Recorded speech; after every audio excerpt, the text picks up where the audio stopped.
Welcome back to the neurology lecture series. And in this lecture, I will talk about the symptoms of stroke. We talked first that what is the stroke, and in this lecture, you will see the symptoms that occurs in a stroke patient. We continue to the video that first I want to give you an overview on the stroke.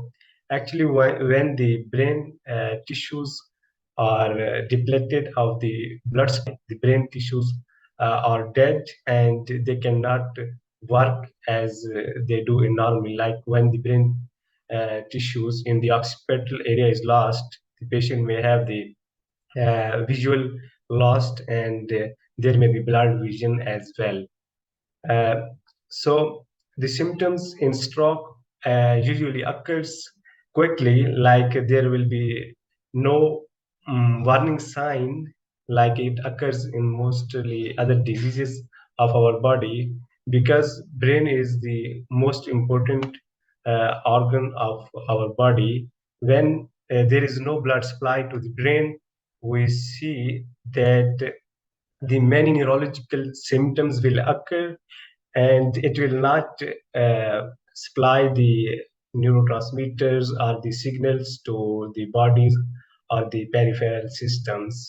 That's why the symptoms are occurring abruptly when there is blood loss to the brain tissues.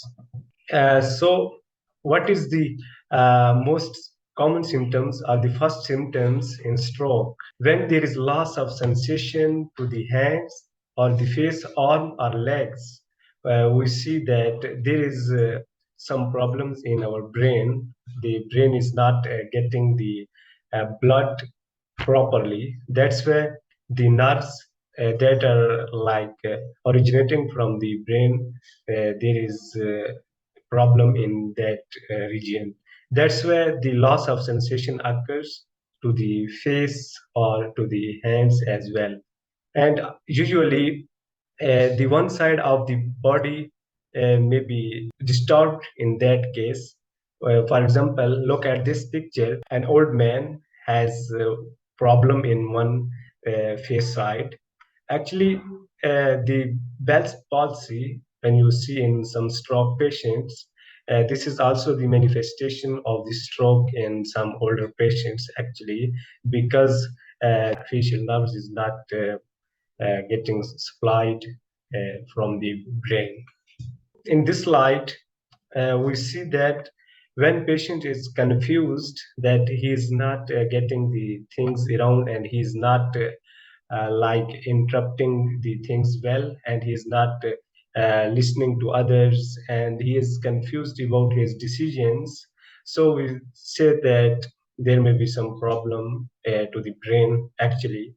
And uh, when we see that there is slurred speech, patient is not speaking well, and the patient has trouble while he is speaking. So we just go that the speech area of the brain is depleted of the blood, so there is problem in speaking as well. And when someone is speaking, so the patient will not be able to understand and will not be interrupting the things very well.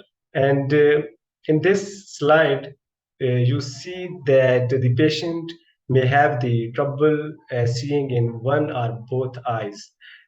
Actually, in the start of the lecture, I gave example that when the occipital area, like the posterior cerebral artery, is not supplying the brain tissues to the occipital area, we see the vision loss or the blurred vision in one or both eyes. So the vision fields may be lost. The patient will not seeing properly. Like when we want to check or examine the patient by finger, that just scroll the finger here and there, like here and there.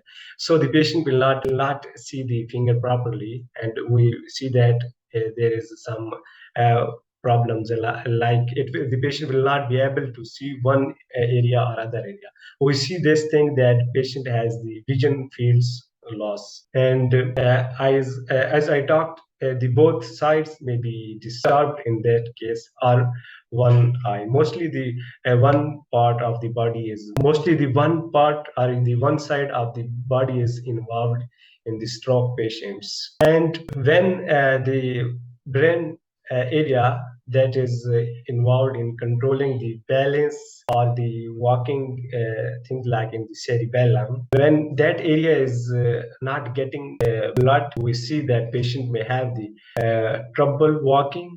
We see that the patient may have dizziness or vertigo because the blood is not well supplied to the area, and the loss of balance we see when there is brain tissues of the cerebellum part are dead. We see the loss of balance in that case, and some coordination problems may occur in those patients who have the brain tissues dead in the cerebellum area. Actually, these all symptoms are related to the cerebellum involvement. And the most common symptoms, actually, this the severe headache occurs in the subarachnoid hemorrhage. The patient comes and says that he or she has the severe headache and never had in his life or her life.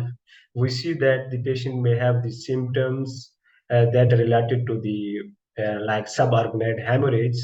The patient may have the epidural hematoma in that case. Actually, the hemorrhagic stroke may cause the severe headache in that patient. And to interrupt that headache, the patient is not having any other underlying diseases. For example, the severe headache can occur in other diseases like the migraine may occur in some uh, young individuals in that case.